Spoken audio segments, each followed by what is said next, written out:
itu cuman mendapatkan berhari raya. Sekarang banyak juga Bu, orang hari raya itu cuman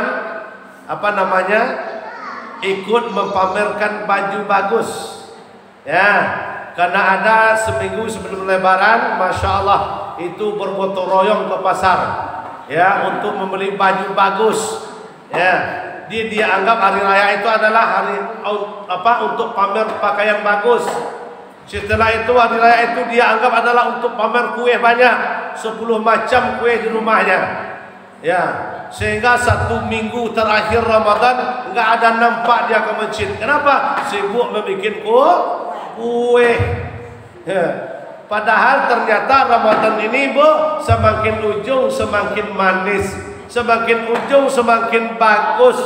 Kenapa? Ternyata Ramadan 10 akhir adalah itqun minan nar, membebaskan kita dari azab neraka.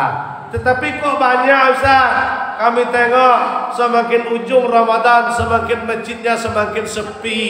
Kenapa? Karena ibu-ibu sering sibuk membuat kue. Orang-orang sibuk di masjid menunggu Lailatul Qadar, mereka sibuk di rumah membuat Lailatul Bakar. Nah, ini namanya salah penafsiran. Padahal ampunan Allah itu terletaknya di akhir Ramadan. Ini tujuannya bikin kue banyak-banyak apa? Supaya dapat berhari raya, supaya orang naik ke rumah kita dapat pujian. Woi, Masya Allah, ini orang ini banyak kali kuenya ini. Nah, dia dapat pujian. Ya, yang dia kejar adalah pujian sehingga mereka kesampingkan ibadah di akhir Ramadan supaya bisa bikin kue banyak-banyak.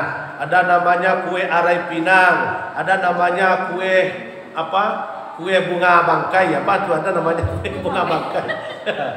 Ada namanya kue jepit, ada namanya kue kue bunga durian. Ada tahu yang kembang tahu? Bermacam-macam merek, bermacam-macam nama kue yang mereka bikin. Sementara mereka bikin kue, sholat mereka tinggal. Nah, ini kekeliruannya yang banyak. Demi membuat kue, biarlah sholat kita tinggal. Padahal Ramadan datangnya sekali dalam setahun. Bulan Ramadan pengukur bulan Ramadan pembakar Tetapi dosa siapa yang mereka bakar itu Ustaz? Nah, itu tadi.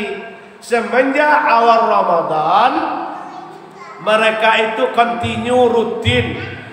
Puasanya nggak tinggal, sholat 5 waktunya nggak tinggal, ke masjidnya nggak tinggal. Walaupun dia tidak sholat tarawih di masjid, tapi dia sholat tarawih di rumah itu boleh. Kalau memang kepepet nggak bisa ke masjid atau ada halangan atau hari hujan atau memang kecapean sekali ibu-ibu, boleh sholat tarawih di rumah. Nggak pakai imam, boleh kita sendiri aja. Nggak sanggup yang 20 itu panjang sekali, pakai yang 8. Nggak dapat ayatnya yang panjang-panjang, ambil yang pendek-pendek. Nggak dapat ayat sama sekali, cukup baca Fatihah. Di nggak ada yang dipersulit dalam agama ini, nggak ada. Dipermudah semua, yang penting kita mau. Jadi sangat rugilah Bu, berlalu Ramadan, datang Ramadan sekali lagi, ya. Yang perangai mereka, tingkah laku mereka dan iman mereka sama seperti sebelum Ramadan. Ini rugi. Berarti sekarang kita berada dalam bulan Syawal. Apa sih yang harus kita lakukan di bulan Syawal ini? Nah, ini setidak-tidaknya ada sekitar 5 yang harus kita lakukan di bulan Syawal. Bulan Syawal ini disebut dengan bulan peningkatan. Asal katanya adalah syala. Syala itu meninggi atau naik. Apa artinya? Setelah Ramadan berlalu, amal ibadah kita apa yang harus kita tingkatkan Ustaz? Yang pertama sekali setelah Ramadan yang harus kita lakukan di bulan Syawal ini Bu, adalah puasa 6 hari. Ibu puasa? Sudah? Alhamdulillah. Belum? Enggak, puasa 6. Setelah Ramadan kita sekarang Syawal, amalan utama yang harus kita laksanakan adalah puasa 6 hari. Nah, mudah-mudahan ibu ini semuanya sudah selesai puasa 6 harinya. Kalau mulai minggu kemarin, minggu berarti kemarin habis. Kalau hari minggunya mulai, berarti hari kemarin sudah habis. Ini kan 6 hari kan? Minggu, Senin, Selasa, Rabu, Kamis, Jumat. Berarti Jumat selesai.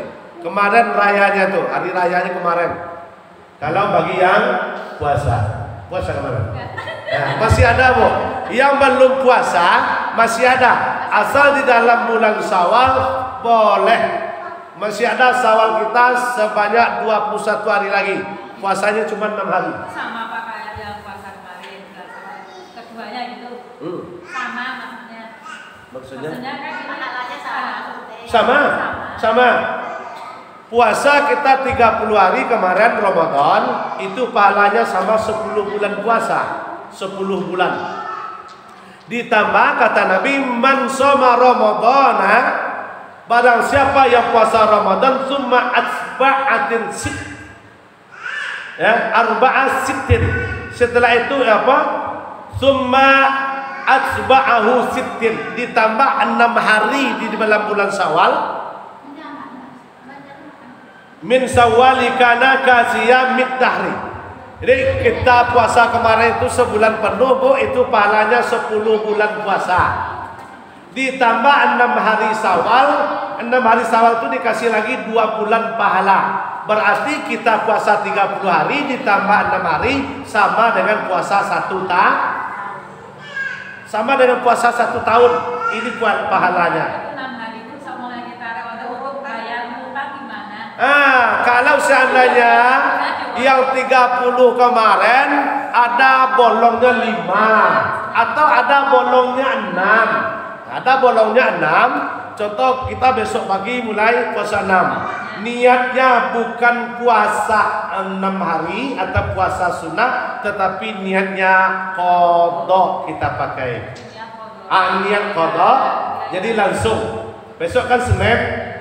Besok contohnya kita mulai, berarti niatnya qadha. Nawaitu qadhaan, qadha kan? Nah, jadi kalau kita pakai qadha, langsung 3 untuk hari besok dapat. Qadha puasa terbayar, qadha yang tinggal. Setelah itu puasa 6-nya dapat, sunnah 6. Sudah itu puasa Seninnya pun dapat, berarti 3 sekali dapat. Nah, 3 sekali dapat. Maka Allah itu tidak memberatkan kita. Jadi kalau kita mampu 6 hari bu, berarti pahala kita sama dengan puasa 1 tahun. Maka disebutlah Ramadan itu penghapus dosa dari tahun kemarin. Ini intinya sebenarnya, ya. Ramadhanu ila Ramadhana mukaffiratun bainahunna. Ramadan itu penghapus dosa dari Ramadan kemarin. Intinya ini, kita puasa 30 hari dikasih pahala oleh Allah itu sama dengan puasa 10 bu. Dihapus dosa kita selama 10 bulan. Ditambah puasa 6 hari. 6 hari ini dia dikasih pahalanya dan diampunkan dosa selama 2 bu. 10 tambah 2 berapa? 12. Berarti 1 tahun. Itu intinya. Itu sama kita tuh enggak langsung 6 hari gimana? Karena 3 hari kita berhenti terus. Boleh. Contoh besok ibu puasa Senin, tak tahu Selasanya ada halangan, ada kerja berat nggak mungkin puasa. Rabu begitu juga, Kamis begitu juga. Jumatnya lagi boleh 1 hari 2 hari batasnya boleh. Enggak seharusnya langsung enggak. Tapi kalau bisa langsung enggak apa-apa, bagus. Puasa nazar di kampung itu bisa enggak? Kalau puasa nazar beda. Puasa nazar itu wajib hukumnya. Ini puasa ini sunnah. Nah, di puasa nazar itu wajib. Kalau puasa nazar itu nggak bisa digabungkan dengan niat sunnah. Itu mendiri dia. Soal nazar itu utang itu wajib dibayar. Yang boleh digabung puasa Senin dan Kamis dan qadha yang tinggal. Itu yang boleh. Tapi kalau silanya sekarang kita sekalian qadha, kalau besok yang tinggal 6 itu di bulan Sa'ban mau kita menyebut lagi, bagus juga. nggak apa-apa. Kalau contohnya di Sa'ban besok sebelum datang Ramadan, kan ada itu tempat untuk menjemput yang tinggal. Kalau kepingin menjemput lagi nggak apa-apa. Tapi kalau sudah kita qada, nah nggak perlu dijemput lagi. Nah ini mudahnya dalam agama. Oh ya. Jadi boleh. Kalau seandainya kita belum mampu, ada yang bolong kemarin itu 1, 2 atau 3, boleh kita sambil qada dan sambil puasa 6. Ya. Jadi kalau puasa nasar tadi tidak, memang tidak boleh digabungkan, niatnya berbeda sebab bayar hutang. Ibu yang kami muliakan, yang dirahmati oleh Allah Subhanahu wa taala. Nah, jadi hasil kita setelah Ramadan itu yang pertama harus kita lakukan di bulan Syawal ini, Bu, adalah puasa 6 hari ya. Setelah kita mampu puasa 6 hari ya, yang kedua apa yang harus kita lakukan? Yang kedua namanya adalah kasirut takwa. Meningkat takwa kita, bertambah takwa kita. Ya, contoh sebelum Ramadan kemarin kita mungkin puasa sholat kita sering bolong sebelum Ramadan. Tahu setelah masuk Ramadan, orang setelah masuk Ramadan, masya Allah taatnya minta ampun setelah masuk Ramadan. Padahal sebelum Ramadan nggak kenal masjid, nggak kenal sholat, nggak kenal. Tapi setelah masuk Ramadan, masya Allah ya, ke masjid terus, sholat nggak tinggal. Berarti kan 1 bulan ini kita 1 bulan kemarin kita ditatar namanya itu dididik kan. Pertama dididik untuk selalu meningkatkan takwa, yang kedua dididik untuk meningkatkan amal soleh, yang ketiga dididik untuk tidak berbohong, yang keempat dididik untuk tidak memakai sifat sombong. Jadi kita dididik 1 bulan kemarin oleh bulan Ramadan itu dididik. Nggak boleh sombong, nggak boleh berbohong, dan dididik untuk taat walaupun sebelum Ramadan awak malas untuk sholat. Tetapi hasil setelah Ramadan itu nampak. Apa nampaknya? Sebelum Ramadan kemarin dia nggak mau ikut majelis taklim atau kelompok kayak ini. Setelah Ramadan dia rajin ibadah, rajin ke masjid, rajin puasa. Ya, setelah Ramadan ini dia terus juga bergabung dengan jamaah semacam ini, berarti mereka berhasil selama bulan Ramadan. Tapi sebelum Ramadan rumahnya dekat masjid, orang kumpul di masjid, dia nggak mau tahu aja setiap minggu contohnya. Datang Ramadan enggak juga, atau Ramadan kemarin dia taat, setelah Ramadan kembali lagi penyakit lamanya. Orang kumpul di masjid, orang wirid yasinan, dia nggak pernah ikut, padahal dekat masjid. Berarti amal selama Ramadannya ini tidak menjadi obat bagi mereka, berarti tidak berhasil Ramadan mereka. Kenapa? Tidak ada perubahan. Ya, ini yang saya tengok kan yang hadir sekarang ini kan yang hadir sebelum Ramadan juga. Ada penambahan nggak? Ada ya? Alhamdulillah. Berarti yang ada penambahan ini berarti ini yang berhasil selama Ramadan. Orang yang berhasil selama Ramadan itu apa yang dia dapatkan selama Ramadan, dia pakai setelah Ramadan. Puasa sholat yang dia kerjakan selama Ramadan, setelah Ramadan dia nggak mau lagi meninggalkannya, itu baru berhasil selama Ramadannya. Ya, tapi kalau kembali lagi seperti biasa, itu namanya puasa ular. Puasa ular namanya itu. Setelah Ramadan kembali lagi dia seperti biasa. Ya, apalagi kami laki-laki, mohon maaf, saya sudah berapa kali mengisi acara kita di sini. Belum pernah ada bapak-bapak yang hadir sholat berjamaah di sini asar kan? Belum pernah kan? Asar? Belum ada kan? Nah, belum ada. Jadi kalau masjid kita ini sama saja sebelum Ramadan enggak aktif sholat berjamaahnya, yang laki-lakinya berarti sama aja, enggak ada laki-laki di sini yang berhasil selama Ramadan kemarin. Tapi kalau ada aktif masjid ini 5 waktunya, berarti ada berhasil selama Ramadan kemarin. Ya. Akan diturunkan bencana oleh Allah kalau masjid tidak diisi dengan sholat 5 waktu. Ini utang para muazzin, ditugaskan setiap masjid utang mereka di hadapan Allah. Dia kumandangkan suara azan, datang tak datang orang itu terserah, utang dia mengumandangkan azan. Ya, kalau masjid tidak dikumandangkan azannya 5 waktu, akan datang bencana dari Allah Subhanahu. Ini masjid lah, bukan musola. Kecuali musola, ini masjid. Saya sudah sering di sini, belum pernah yang sholat asar kita ada bapak-bapak yang menemani kita sholat berjamaah sini. Padahal yang harus berjamaah itu adalah laki-laki. Jadi kalau enggak juga aktif di sini sholat berjamaahnya. Setidak-tidak bu, subuh, maghrib dan isya itu setidak-tidak itu. Setidak-tidak itu. Tapi kalau sudah namanya masjid bu, yang 5 waktu itu nggak boleh sebenarnya. Walaupun cuma 2 orang wajib untuk dilaksanakan berjamaah di sini. Ini masjid bukan musola. Yang 3 itu, yang suruh jasar kan enggak kan? Nah ini salahnya. Ini masjid. Ya, ini masjid bukan musola. Ini nampak. Kenapa? Kalau sama saja dengan tahun kemarin, nggak ada ubahnya dengan tahun kemarin. Tapi kalau berhasil di sini, ya guru-guru kita di sini berhasil selama Ramadan kemarin, pasti dia merasa terpanggil untuk salat berjamaah di masjid itu. Terasa terpanggil artinya dia itu merasa merasa takut kapan datang waktu itu kalau tidak dikumandangkan azan di masjid ini. Merasa bersalah dia di hadapan Allah. Ini sudah terdengar suara azan, dia tidak di sini. Malam tidak datang. Ya. Sedangkan Allah mengatakan dalam Al-Quran, tanda orang beriman itu apabila disebut nama saya bergetar hatinya. Ini orang azan itu bukan menyebut lagi, tetapi memang memanggil. Allahu Akbar, Allahu Akbar. Itu dipanggil oleh muazin.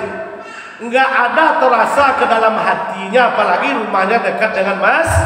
Berarti ini tanda orang tidak berarti imannya cuma di mulut. Ini kata Allah. Orang yang imannya itu langsung ke hati, kata Allah, kapan datang panggilan aku, berasa dalam hatinya. Dia kerja, dia tinggalkan dulu, itu baru beriman. Ya. Saya termasuk heran juga di tempat lain. Memang ada sebagainya majelis taklim, memang banyak perempuan, ada sedikit laki-laki. Tapi pas waktu masuk, banyak yang laki-laki berdatang untuk berjamaah. Banyak dia, walaupun hadir pengajiannya enggak, tapi giliran sholatnya ada. Tapi sini kan belum pernah kan? Belum pernah di sini. Berarti puasa Ramadan kita setiap tahun tidak menjadi tidak menjadi perubahan. Sama dengan puasa ular yang saya bilang tadi. Coba tengok ya bu, ular itu puasanya 40 hari itu bu, lama dari kita lagi. Kita cuma 30 hari kan. Ular itu 40 hari puasanya kapan? Ketika dia berganti kulit. Itu 40 hari itu bu. Dia ganti kulitnya, dia makan sebanyak-banyaknya. Setelah itu dia cari tempat yang sunyi, yang nggak akan ada musuh. Dia ngendap di situ selama 40 hari, berganti kulitnya. Setelah kulitnya berganti, dia itu bisa bergerak lagi. Coba ibu tengok. Sebelum dia berganti kulit, asal ketemu ayam dia makan. Nggak perlu hak orang dia makan kan itu. Setelah berganti kulit, puasanya 40 hari. Setelah dia kuat, kalau dia ketemu ayam dia makan apa enggak? Dia makan apa enggak? Ayam tadi. Dia makan lagi ayam itu apa enggak? Makan kan? Nah, itu puasa ular namanya. Setelah puasa perangainya sama dengan sebelum puasa. Berarti itu puasa ular namanya. Enggak ada menjadi obat bagi mereka. Nah, ini mudah-mudahan ibu, yang pertama tadi harus kita lakukan di bulan Syawal ini namanya bulan peningkatan. Apa yang kita tingkatkan? Yang utama kita berusaha belajar melaksanakan sholat 6 Syawal, 6 hari. Setelah itu kasirut takwa, kita tingkatkan takwa kita. Bagaimana caranya? Yang kita dapatkan di bulan Ramadan kemarin kita realisasikan setelah Ramadan. Kita takut, takwa kan takut kepada Allah. Jangan takut kepada istri. Nah itu lain ceritanya itu. Karena takut kepada istri, biarlah kerja dari pagi sampai sore. Sholat kesampingan aja, saya takut sama istri, itu lain ceritanya itu. Takut itu cuman kepada Allah, namanya takwa. Tingkatkan takwa kita kepada Allah. Ya. Yang ketiga apa yang harus kita lakukan? Yang ketiga ini yang harus kita lakukan setelah Ramadan atau di bulan Syawal ini namanya adalah wa tasilur rahima zarha. Sambung silaturahim dengan orang tua atau dengan saudara. Di kita wajib tuh setelah selesai Ramadan kemarin itu disambung silaturahim. Maka disebut dengan ada katanya halal bihalal. Yang disebut halal bihalal itu menghalalkan yang haram. Maksudnya halalkan yang haram. Kalau ada yang bermusuhan, halalkan. Sambung yang putus, perbaiki yang rusak, itu namanya halal. Itu namanya halal. Di setelah Ramadan kemarin, yang penting kita lakukan yang nomor 3 adalah sambung silaturahim. Semenjak mulai selesai sholat Id, kita asal ketemu dengan teman bersalaman. Itu namanya menyambung silaturahim. Kita bersalaman itu menggugurkan dosa, Bu. Menggugurkan dosa. Maka dalam riwayat Nabi mengatakan, Nabi pun merealisasikan kalau bersalaman dengan orang kan tidak mau beliau melepaskan lebih dahulu. Kenapa? Dalam sebuah hadis beliau katakan, wa ma min muslimaini yaltaqini. Setelah bertemunya orang muslim itu bertemu satu dengan yang satunya, lalu mereka itu patasafahani. Lalu mereka tasafaha. Safaha apa adalah bersalaman. Illa wufira lahum ma qabla an tafarraqa. Bahwa Allah kata beliau telah mengampuni dosa mereka berdua sebelum mereka berpisah. Nah, ini contoh. Ada ibu bertemu dengan teman salaman. Di saat bersalaman itu kata Nabi, Allah telah mengampuni dosa kedua orang itu sebelum mereka berpisah. Ya, dia bakal kalau ketemu sama kawan salaman, ya agak lama dikit, agak lama pegang. Selagi tangannya belum pisah, berarti dosanya tetap bergugur. Sampai 1 jam nggak apa-apa. Iya, pegang.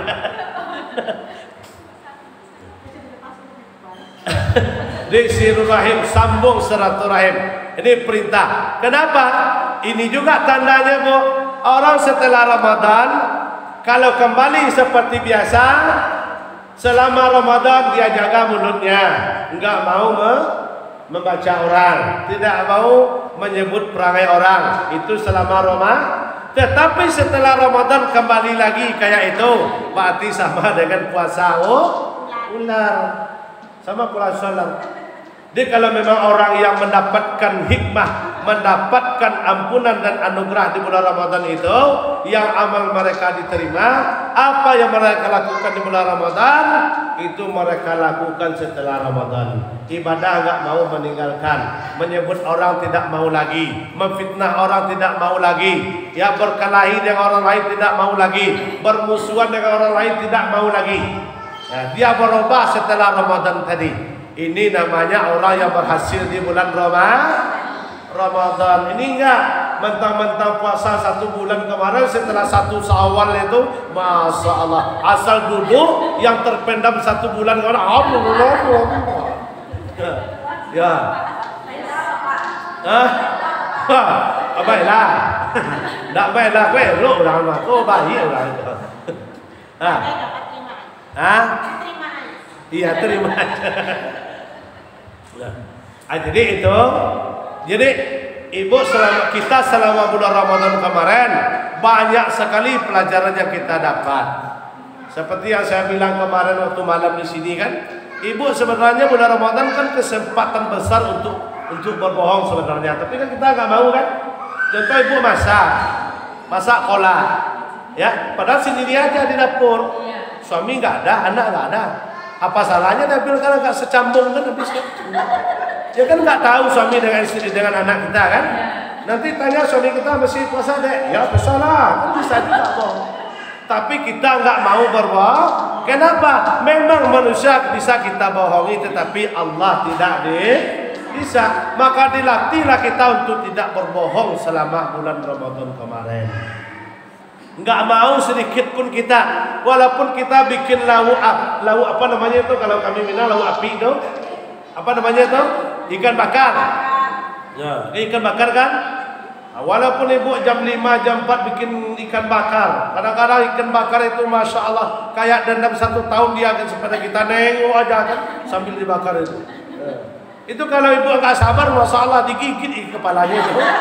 Tapi karena sabarnya tingkat tinggi di bulan Ramadan, walaupun dia menengok membelalak sama kita, tapi ya ibu tetap sabar. Sebelum datang waktunya, belum akan kita laksanakan. Ini namanya sabar. Itu pelajaran. Setelah Ramadan pakai juga seperti yang Bu Ella bilang tadi. Apapun kata orang, terima dengan sah. Jangan dilawan. Usahakan orang melempar kita pakai batu, usahakan dilempar balik pakai goreng pisang. Ya. Kalau orang melempar kita pakai batu dibalas lagi pakai batu, ya sama-sama itu. Berarti tidak ada ubahnya kita dengan dia. Tapi usahakan orang melempar kita pakai batu, balaslah dengan goreng. Ini apa maksudnya? Dia berbuat jahat kepada kita, usahakan kita berbuat baik kepada mereka. Nggak ada ruginya kita, nggak ada ruginya. Bahkan bermusuhan itu yang paling biar kita dihina manusia, yang penting adalah mantu'isu mantasa wa tusru mantasa. Allah merangkat derajat manusia siapa yang banyak kehendaki, menurunkan derajat manusia siapa yang Allah kehendaki. Beribu-ribu manusia menghina kita, kalau tidak Allah menghinakan tidak akan hina kita. Walaupun kita hina di hadapan manusia, belum tentu kita akan hina di hadapan Allah. Jadi nggak perlu kita sikapi walaupun macam mana cerita orang untuk kita, memfitnah kita, memojokkan kita, terserah sama dia. Biar dia itu yang memojokkan kita, nggak apa-apa. Transfer kebaikan dia sama kita, sepanjang kita tidak Tapi kalau kita balas pula ceritakan perangai dia sama orang lain, itu sama aja dengan bohong. Ya. Dia mengunjung kita, dia balas kita balas pula mengunjung sama orang kan? Nah, itu sama aja dengan bohong. Ya. Itu harus kita terima, namanya dengan leguo, lapang dada. Enggak apa-apa. Biar orang memfitnah kita, asal jangan kita memfitnah orang. Biarlah orang kemanapun dia mengunjung kita, asal kita jangan mengunjung orang. Biarlah orang memojok-mojokkan kita, nggak apa-apa, asal jangan kita memojokkan orang. Biarlah anjing menggigit kita, asal jangan kita menggigit Iya.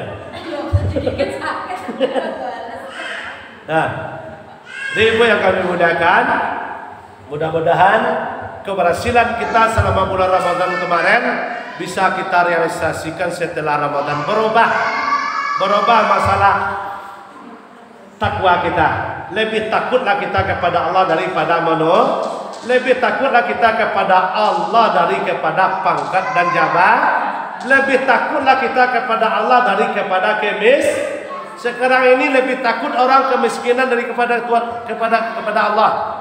Lebih banyak takut katanya miskin. Kalau saya sholat berarti nggak bisa kerja ini. Kalau saya ke masjid berarti tinggal kerja ini. Padahal siapa yang membuat kaki mereka bergerak, siapa yang membuat tangan mereka bergerak, ini mereka lupa. Ya, jadi kita berdoa bersama, kita minta kepada Allah, Masjid Nurul Ikhlas kita ini kita minta kepada Allah, ya. Didatangkanlah hidayah oleh Allah naknya ke masjid kita ini. Jangan sampai bolong lagi solat 5 waktunya. Tetap ada hendaknya kumandangkan azan di masjid kita ini. Supaya apa? Semoga Allah hendaknya selalu memberikan hidayah ke kampung kita ini. Ya. Kalau masjid kata Nabi apabila diputus suara azannya, padahal terkecuali ada kecualinya. Kecuali kalau memang nggak ada lagi orang yang bisa mengumandangkan azannya. Contoh di sekitar sini nggak ada lagi laki-lakinya, nggak ada satupun, cuma cewek aja, semuanya cuma perempuan aja, nggak ada kumandang azan, itu nggak apa-apa. Tapi kalau masih ada laki-lakinya, apalagi rumahnya dekat masjid, masya Allah, marah Allah sama kita, Ini rumah Allah, kita bikin bagus-bagus, tapi suara azannya nggak ada. Takut kita nanti turun azab Allah ke kampung kita. Ya, ini kita rubah ke depannya, minta-minta kita kepada Allah.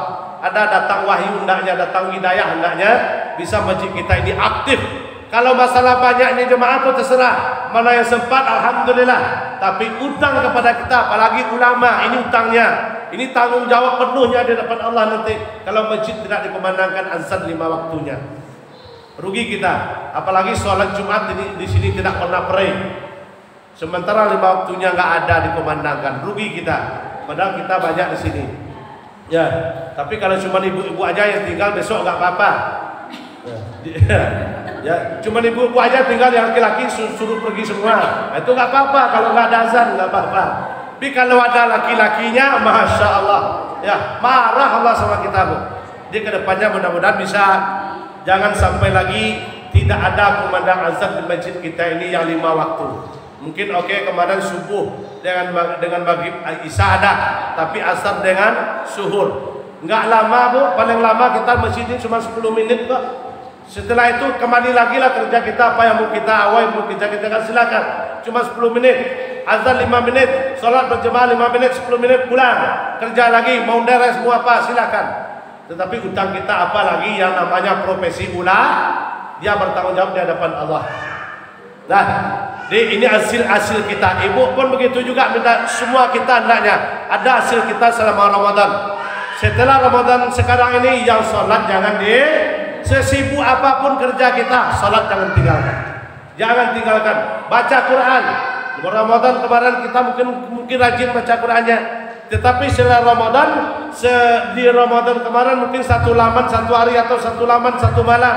Di luar Ramadan ini mungkin tidak sanggup 1 laman, mungkin lama kepanjangan. Contohnya, setidak-tidak selesai subuh 1 ayat kejarlah baca Quran.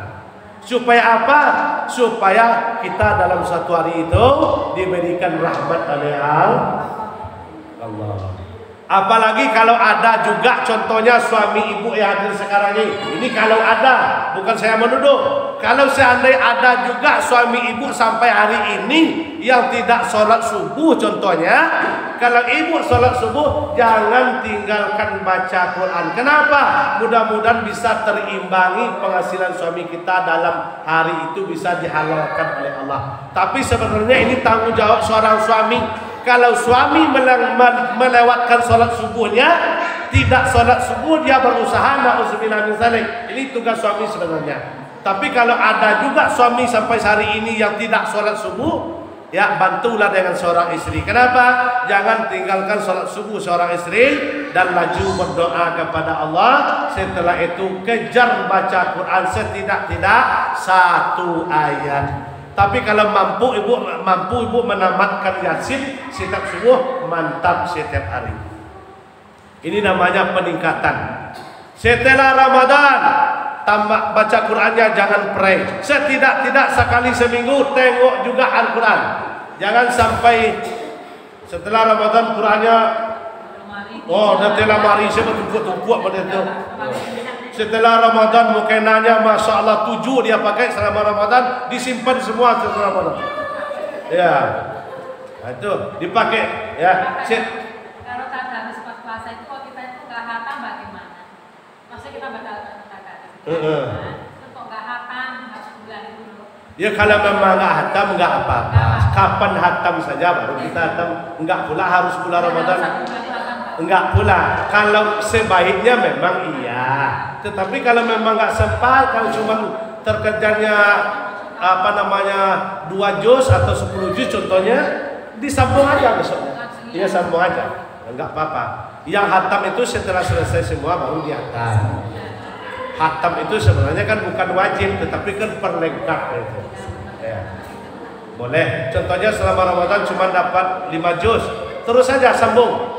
Setelah sampai 30 juz besok berarti hatam, baru kita hatam. Boleh. Enggak apa-apa. Nah, itu masalah takwa ibu. Setelah Ramadan kita semua kita pertahankan dan kita tingkatkan. Setelah itu adalah apa tadi? Salat puasa 6 tadi bagi yang mampu, tapi itu bukan dipaksa juga, bagi yang mampu. Ya, setelah itu silaturahim, silaturahmi. Rubah kebiasaan sebelum Ramadan. Mana contohnya? Di bulan Ramadan kemarin saya yakin dan percaya ibu-ibu ini kalau berbicara sama suaminya, Masya Allah manis daripada gula selama bulan Ramadan. Yakin saya. Kenapa? Dia takut dok. Dia takut batal puasa. Padahal hatinya tuh bukan main dalam tapi yang ibu latih selama Ramadan kemarin itu sabar kepada anak, sabar kepada suami. Setelah Ramadan tetap dipakai yang itu. Sejahat bagaimanapun suami tetap sah. Ini yang nomor 4 apa Pak? Yang nomor 4. Jadilah 3 aja lah sudah. Ya, besok lagi kan. Jadi sebagai penambahnya yang pertama tadi harus kita lakukan adalah puasa 6, masih ada bulan Syawal. Ini keuntungannya mungkin kita kemarin kurang juga paham melaksanakan karena tidak tahu untungnya. Untungnya sholat yang 30 hari yang wajib itu pahala dikasih 10 bulan puasa. Ditambah 6 hari Syawal dikasih lagi 2 bulan puasa. Berarti sama kita puasa 1 tahun. Kalau kita puasa Ramadan 30 ditambah 6 hari Syawalnya sama pahalanya puasa dengan 1 tahun. Nah, yang kedua tingkatkan takwa. Tingkatkan takwa ini tadi adalah berupa amal ibadah kita pertahankan yang kita dapatkan selama bulan Ramadan, minimal sholat 5 waktu minimal. Ya, yang ketiga silaturahmi. Kita tinggal, jangan ada juga sampai Ramadan besok kita ada musuh dengan orang lain, jangan. Kenapa? Belum tentu kita ketemu dengan Ramadan satu lagi. Mumpung kita sudah bersih Ramadan kemarin, sampai hari ini alhamdulillah sudah bersih dari dosa kita, jangan kita kotor lagi tubuh kita. Walaupun macam manapun orang tetangga kita, saudara kita membuat kita macam ini gini, jangan kita sikapi dengan perlawanan. Kita terima dengan lapang dada, serahkan kepada Allah. Kenapa? Belum tentu kita dapat lagi bulan yang istimewa namanya bulan Ramadan. Belum tentu lagi. Kalau kita sampai besok ke situ, alhamdulillah. Kalau besok lagi mati, seminggu lagi mati, sebulan lagi. Enggak boleh doakan mati cepat, panjang umur ya gitu doakan. Nah, yang terakhir yang ibu dapatkan bulan Ramadan kemarin, saya yakin dan percaya ya, di bulan Ramadan kemarin Masya Allah muslimahnya keluar sekali, kemana pergi pakaiannya dalam, enggak pernah buka aurat selama bulan Ramadan. Ini jangan dirubah setelah Ramadan, jangan dirubah lagi. Kemanapun ibu pergi, tolong ditutup kemanapun, maupun ke kebun sekali, belum tentu kita di kebun itu ketemu dengan orang yang bukan mahram kita, dosa lagi kita. Nah, ini hati-hati. Di bulan Ramadan kemarin saya tengok dari ampu kaki sampai kepala dibungkus semua itu, nggak ada yang pakaian pendek, nggak ada, dibungkus semua, dalam semua pakaiannya di bulan Ramadan. Yang biasa sebelum Ramadan nggak kenal dengan jilbab, setelah Ramadan Masya Allah nggak lepas lagi jilbab di kepalanya. Tetapi mantap itu, berarti kita dididik selama bulan Ramadan. Setelah Ramadan tetap kita pakai, jangan kita tinggalkan yang itu. Berarti kita sudah berhasil selama bulan Ramadan. Mungkin itu saja. Ibu yang kami muliakan, karena asar sudah masuk. Ada nggak yang tanya satu-satu aja? Ada?